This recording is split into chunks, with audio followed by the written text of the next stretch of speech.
Assalamualaikum warahmatullahi wabarakatuh. Sebelum kalian menonton video ini, alangkah baiknya kalian tekan tombol subscribe terlebih dahulu. Dan jangan lupa tekan loncengnya agar kalian mendapatkan notifikasi untuk upload video terbaru selanjutnya. Terima kasih.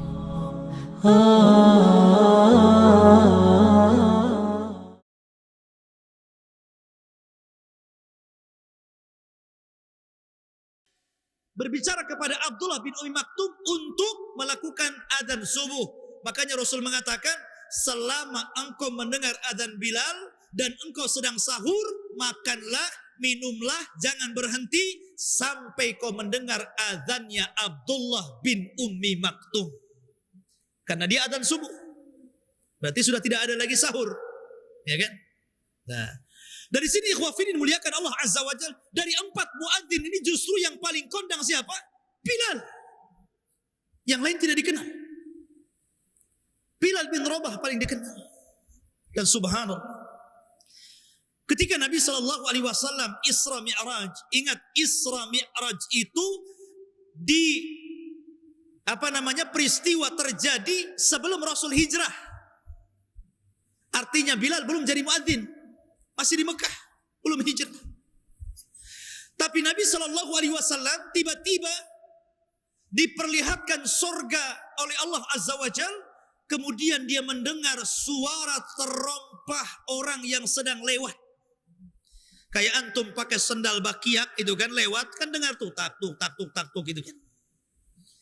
Nabi sallallahu alaihi wasallam ketika itu bertanya kepada malaikat, suara terompah siapa itu? Maka malaikat mengatakan, itulah suara terompah Bilal bin Rabah. Subhanallah. Orangnya masih di bumi, ternyata sendalnya sudah ada di sorga. Hebat nggak itu? Hebat. Ya. Padahal sendal Bilal itu bukan sendal bermerek kayak sendal antum, ikhwan. Sendal Bilal itu bukan sendal dibeli dari mall, tidak. Dia bukan merek yang bermerek, tidak. Saya kira sendal antum saya yakin lebih mahal dibandingkan sendal Bilal. Kalau antum beli sendal Bilal, mungkin dapat sendal Bilal banyak gitu di zaman itu. Tapi kan sendal antum gak masuk surga. Tetap saja sendal antum di bumi gitu. Dari sini kan secara logika, kalau sendalnya masuk surga, gak mungkin orangnya gak masuk surga. Mana mungkin sendalnya saja masuk surga? Logika kan? Masa orang yang gak masuk surga, sendalnya masuk surga? Sendal kan gak sholat, gak puasa, gak wudhu, gak jihad, gak apa-apa. Kok enak aja dia masuk surga? Ya jelas kalau sendalnya masuk surga, pasti pemilik sendalnya harus lebih masuk surga lagi. Karena sendal bukan mukallaf, bukan manusia yang dibebani syariat kan begitu. Tapi ini kinayah bahwa kalau sandalnya saja sudah masuk surga dan didengar Rasul, maka tentu Bilal termasuk ashabul jannah. Dari sini Rasul cemburu dengan Bilal. Dia datang kepada Bilal. Kemudian mengatakan, ya Bilal, inni sami'tu khashkhasataka fil jannah. Mada tasna ya Bilal? Hei Bilal, aku mendengar suara terompahmu di surga. Apa yang kau amalkan? Apa yang kau lakukan, wahai Bilal? Bilal heran. Kok bisa demikian? Mungkin Bilal teringat-ingat dengan amalannya. Akhirnya dia mengatakan, ya Rasulullah, ma tawadda'tu wudu'an illa wa qad sallaitu rak'atain. Rasul, tidaklah aku berwudu, melainkan setelahnya aku melaksanakan 2 rakaat solat yang dikenal dengan rak'atai al-wudu, 2 rakaat sunnah wudu. Dan itu dilakukan sebelum kering. Kalau sudah kering, sudah tidak ada syariat sunnah wudu lagi. Jadi sholat sunnah wudu itu kalau masih basah, masih ada cucuran-cucuran air wudu. Makanya sebagian para ulama fikih makruh hukumnya mengelap air wudu. Walaupun sebagian para ulama mengatakan boleh, tapi sebaiknya biarkan. Karena ada hadis yang mengatakan setiap tetesan-tetesan air wudu itu akan menghilangkan dosa orang yang berwudu. Ma'asyiral muslimin yang dimuliakan Allah Subhanahu wa taala. Maka Bilal pun menjadi muadzin pertama di Madinah. Ma'asyiral muslimin, tetapi setelah kemudian Nabi SAW wafat, kemudian khilafah diberikan kepada Abu Bakar Siddiq radhiyallahu anhu berdasarkan nas dari Nabi SAW, karena dia yang menggantikan solatnya Rasul ketika Rasul sakit. Maka Bilal tidak kuat mengumandangkan adzan. Setiap dia mengumandangkan adzan sampai kepada asyhadu anna Muhammadar Rasulullah, dia menangis. Dan selalu terputus sampai di sini. Selalu terputus sampai di sini dan tidak bisa melanjutkan adzan. Maka setelah 3 hari jadi muadzin di masa kehilafahan Abu Bakar, dia tidak tahan. Akhirnya datang kepada Abu Bakar dan minta resign. Tidak mau jadi muadzin lagi, minta diganti orang lain. Ketika itu Abu Bakar meminta agar Bilal tetap jadi muadzin. Maka Bilal kemudian mengatakan, wahai Abu Bakar, kalau kamu ketika memerdekakan diriku niatnya karena kamu, maka aku siap jadi muadzin karena perintah. Tapi kalau kamu ketika memerdekakan diriku karena Allah, maka biarkan aku berhenti jadi muadzin. Akhirnya Abu Bakar tidak bisa apapun mencegah Bilal. Terpaksa Bilal tidak jadi muadzin di zaman Khalifah Abu Bakar. Akhirnya Bilal supaya hilang kesedihannya, dia pun kemudian hijrah dari Madinah ke Syam dan menjadi mujahid. Menjadi mujahid, berperang. Sampai dalam perang Qadisiyah bersama Umar, dia tetap ikut berperang dalam pasukan memerdekakan Baitul Maqdis. Akhirnya lama dia hidup di Syam. Ketika itu Umar ibn Khattab radhiyallahu anhu, ketika dia mengambil kunci Baitul Maqdis, dia berjumpa dengan Bilal. Maka Umar ibn Khattab memaksa Bilal untuk adzan sekali saja karena perintah Amirul Mukminin. Bilal tidak mau sementara itu. Karena apa? Dia sudah janji tidak mau jadi muadzin. Tapi karena yang meminta Ibnul Khattab, Amirul Mukminin, Umar ibn Khattab Al-Faruq, akhirnya dia pun mau atas perintah Amirul Mukminin dan dia pun melantunkan suara adzan. Subhanallah. Ketika dia melantunkan adzan di negeri Syam itu, seluruh para sahabat menangis. Seolah-olah mereka merasakan Rasul masih hidup di tengah-tengah mereka.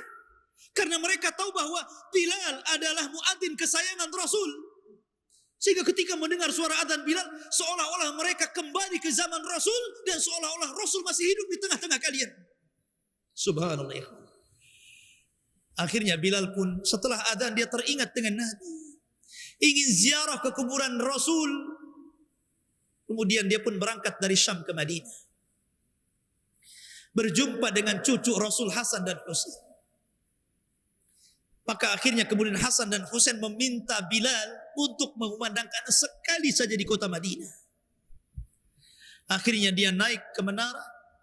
Kemudian mengumandangkan adzan di Masjid Nabi. Seluruh kota Madinah bergetar hatinya, bergema. Sehingga seluruhnya keluar rumah. Seolah-olah Rasul masih hidup. Mencari-cari Rasul. Dan menuju panggilan adzan Bilal. Mereka diingatkan dengan Nabi SAW. Maka Bilal pun tidak tahan berada di Madinah. Terkenang dan teringat dengan Rasul. Dia pun sedih. Akhirnya dia balik lagi ke Syam. Kemudian jadi mujahid di sana. Dan berakhir dengan wafatnya Bilal bin Rabah di negeri Syam. Negerinya Bilal, negerinya Khalid bin Walid, negerinya para sahabat Rasul, negeri yang diberkahi, negeri yang melahirkan para ulama, negeri yang melahirkan kitab-kitab ahli sunnah wal jamaah, negeri Syam. Bilal meninggal di situ. Ma'asyiral muslimin yang dimuliakan Allah Subhanahu wa taala. Maka adzan adalah syariat yang sangat agung dalam Islam. Karena adzan itu panggilan Allah, bukan panggilan Bilal.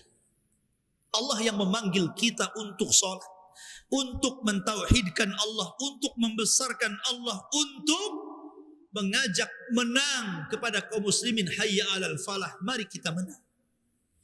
Maka tidak pernah ada bandingan suara adzan dengan suara siapapun di alam semesta ini.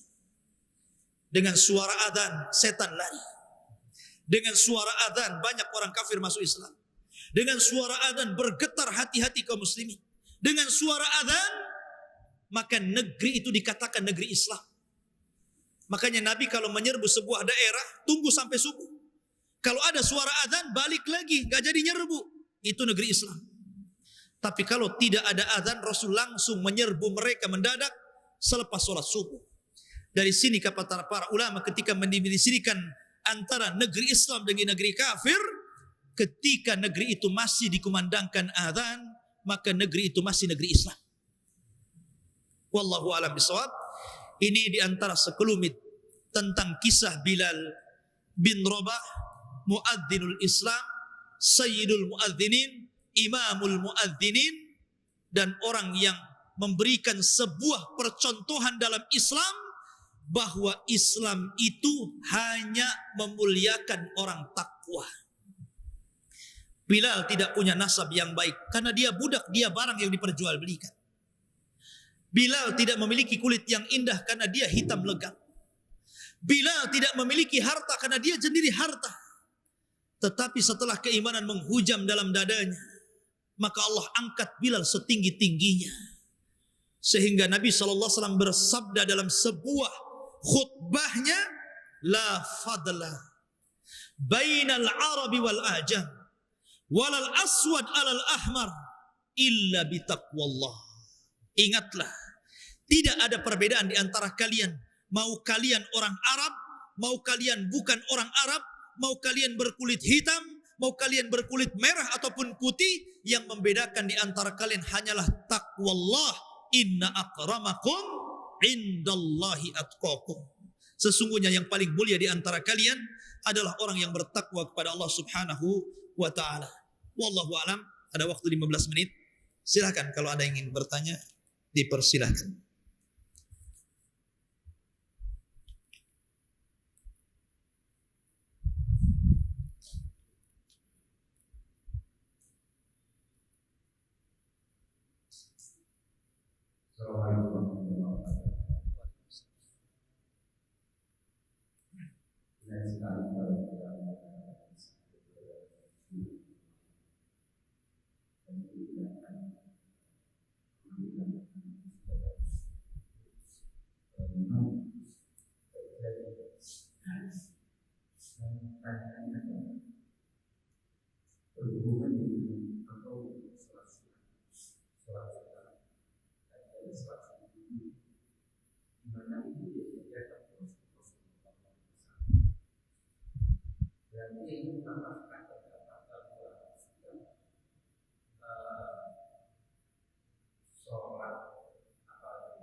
Itu tidak semuanya untuk selain daripada sholat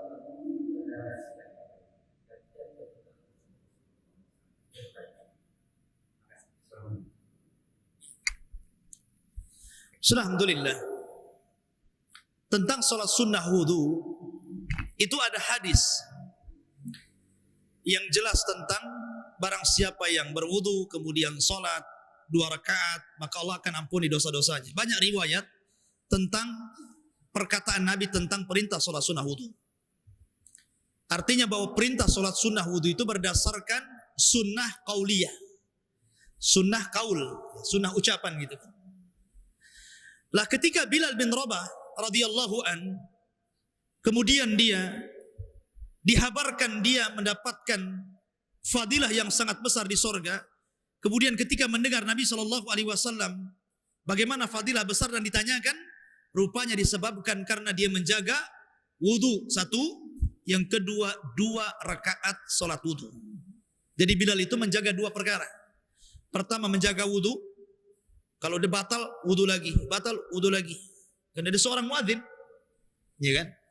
Yang kedua, dia menjaga 2 rakaat sunnah wudu. 2 rakaat sunnah wudu. Dan pahalanya ma'ruf. Jadi ada contoh dari Nabi SAW berupa perkataan, artinya Nabi memerintahkan lewat kaulnya. Kemudian dilakukan oleh Bilal bin Rabah. Termasuk juga di sana ada sholat tahiyatul masjid. Itu juga perkataan Rasul kan.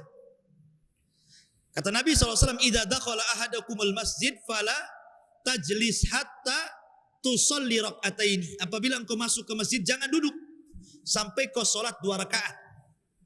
Bahkan Rasul pernah berkhutbah dalam khutbah Jumat. Ada sahabat yang masuk langsung duduk. Rasul berhenti khutbahnya dan langsung mengisyaratkan kepada orang itu, "Qum fasalli rak'atan." Hei, kamu yang belum sholat sunnah tahiyatul masjid, berdiri, sholat dulu. Rasul lagi khutbah tuh. Ya kan? Ya, itu termasuk 2 rakaat sunnah tahiyatul masjid juga. Ya. Kemudian selain rawatib juga ada sholat nafilah. Ada sholat 2 rakaat sebelum sholat maghrib. Itu bukan qobliyah maghrib, bukan. Ya, karena qobliyah maghrib tidak ada, yang ada nafilah. Sebelum maghrib, makanya Rasul mengatakan siapa yang mau sholat 2 rakaat silakan, siapa yang tidak juga nggak masalah gitu kan. Ya, 2 rakaat sebelum maghrib. Itu pun termasuk sholat sunnah yang bukan rawatib. Ya. Makanya para ulama kemudian membagi sholat sunnah itu ada 2. Ada sholat sunnah dzatu asbab, sholat sunnah yang memiliki sebab. Ada sholat sunnah yang tidak memiliki sebab, seperti sholat sunnah rawatib. Sholat sunnah rawatib itu sholat sunnah yang mengiringi sholat fardu. Ada dalam bahasa lain qobliyah, ba'diyah. Rawatib namanya. Tapi sholat yang dzatul asbab memiliki sebab, ya tadi sebab masuk masjid ada 2 rakaat. Sebab wudu ada 2 rakaat wudu. Kemudian namanya sebab seseorang itu meninggal seseorang, kemudian duha, waktu duha dia sholat sunnah duha. Ya. Jadi ada lagi sholat yang lain namanya sholat nafilah. Ya tadi contohnya sholat nafilah itu sholat sunnah yang lainnya. Seperti kita kenal sholat malam, sholat witir, sholat duha, sholat sholat 2 rakaat sebelum maghrib. Berarti di sini sholat sunnah itu terbagi menjadi 3. Sholat sunnah yang ada sebabnya, sholat sunnah rawatib, dan sholat sunnah nafilah. Dan semuanya baik, tetapi dari 3 sholat sunnah itu yang paling utama adalah rawatib. Paling utama. Nabi tidak pernah meninggalkan rawatib. Kecuali ketika safar. Rasul tidak pernah melaksanakan rawatib ketika safar.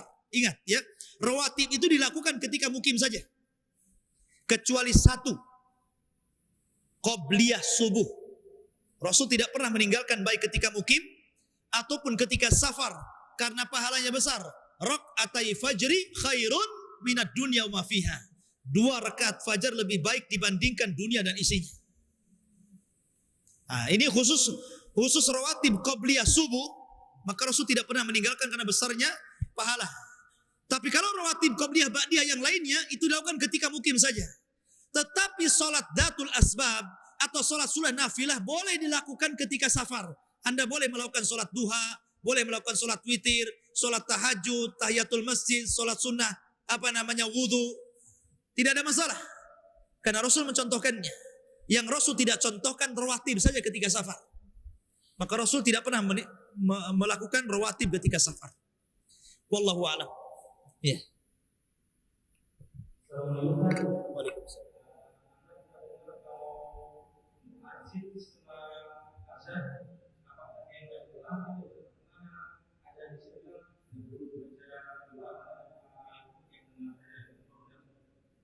Ya.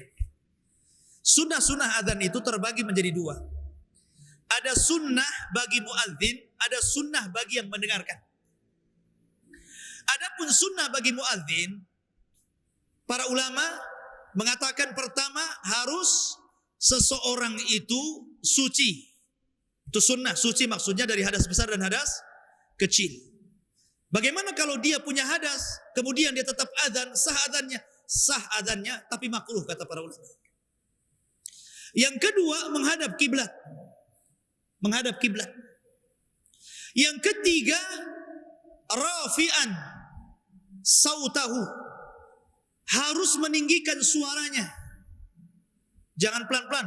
Allahu Akbar, Allah, nggak boleh. Pelan, yang keras kenceng muazin itu. Karena Rasul mengatakan yughfar lil muadzinina mada sautihi, akan diampuni dosa-dosa muadzin itu sejauh suaranya.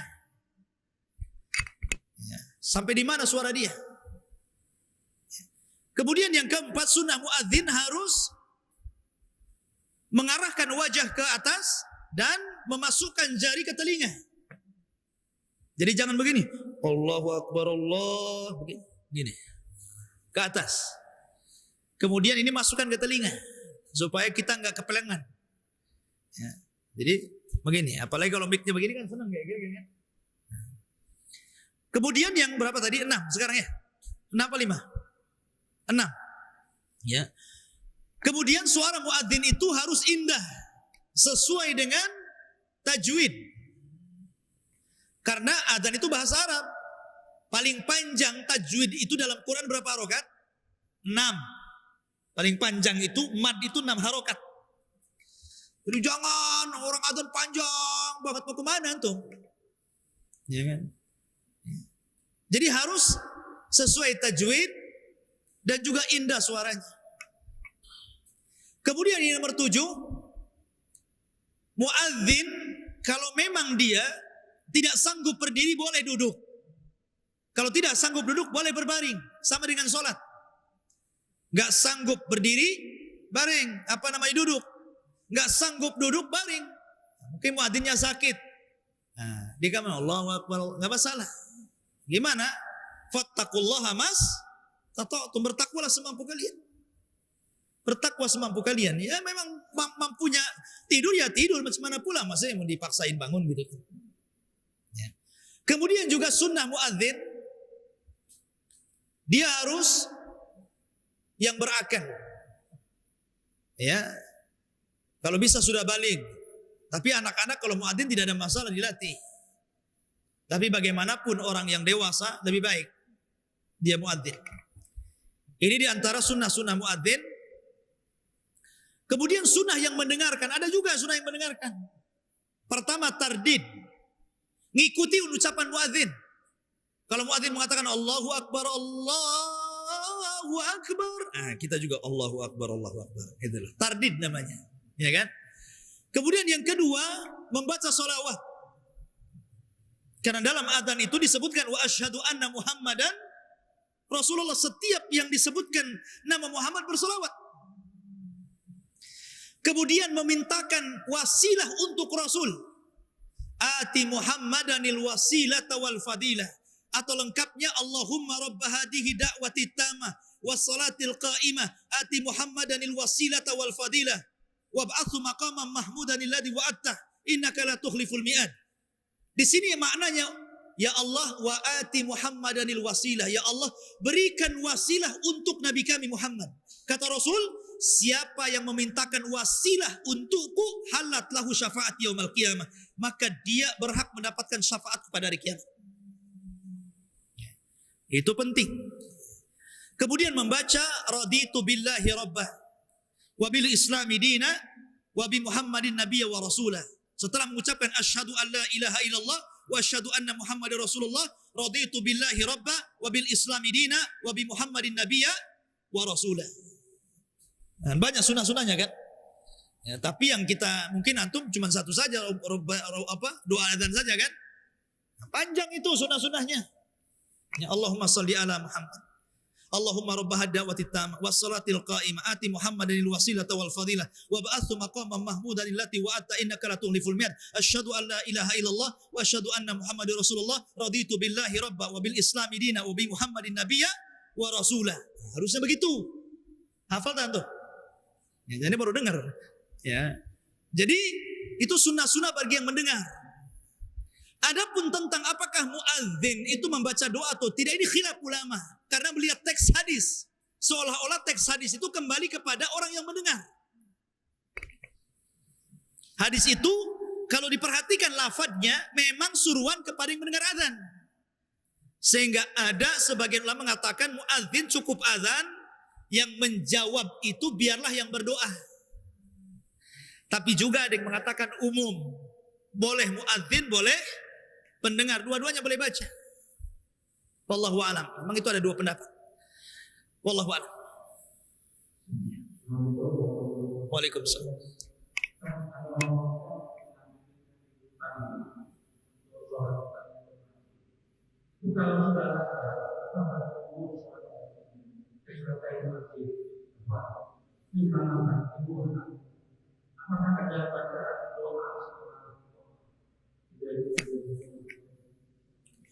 Ya, alhamdulillah. Tahiyatul masjid ini umum. Karena Rasul mengatakan apabila masuk masjid maka salatlah 2 rakaat, mau sebelum adzan, mau setelah adzan. Karena dia bukan rawatib. Memang Rasul tidak menyebut nama tahiyatul masjid, tidak. Yang memberi nama tahiyatul masjid ini para ulama. Kenapa para ulama menyebut solat itu disebut tahiyatul masjid? Karena lafadznya apabila masuk masjid. Makanya para ulama memberi nama tahiyatul masjid supaya dibedakan antara sunnah satu dengan sunnah yang lainnya. Karena hampir semua sunnah itu 2 rakaat. Kalau nggak dikasih nama, antum sholat apa?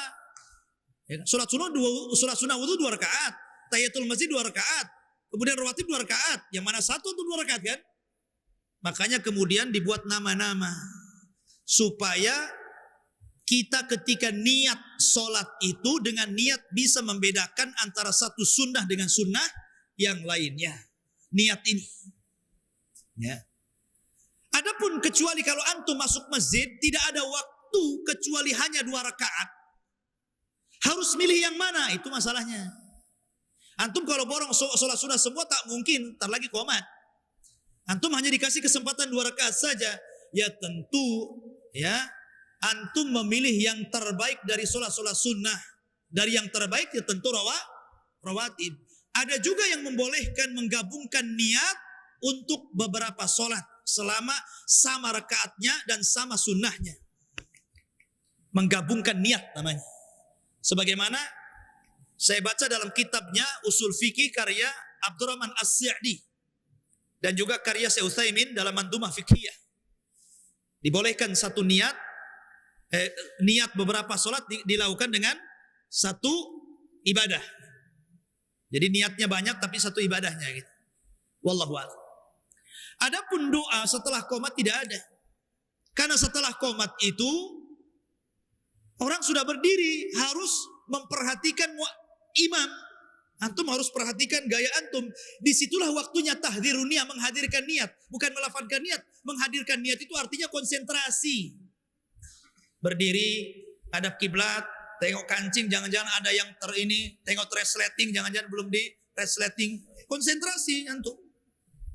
Menghadirkan niat, antum akan berhadapan dengan Allah. Ya. Doa itu ada setelah adzan dan sebelum qomat. Ada doa yang ditentukan seperti tadi. Ya, doa memintakan wasilah kemudian bacaan-bacaan yang diajarkan Rasul. Ada juga doa umum. Jadi setelah antum membaca bacaan selepas adzan yang disunnahkan, selepas itu antum boleh doa sampai menjelang qomat. Dan doa di antara adzan dan qomat mustajab. Tidak mungkin ditolak Allah Subhanahu wa taala. Wallahu a'lam. Saya kira cukup sudah jam 9. Subhanakallah bihamdika asyhadu an la ilaha illa anta astaghfiruka wa atubu ilaik. Allahu ta'ala. Assalamualaikum warahmatullahi wabarakatuh.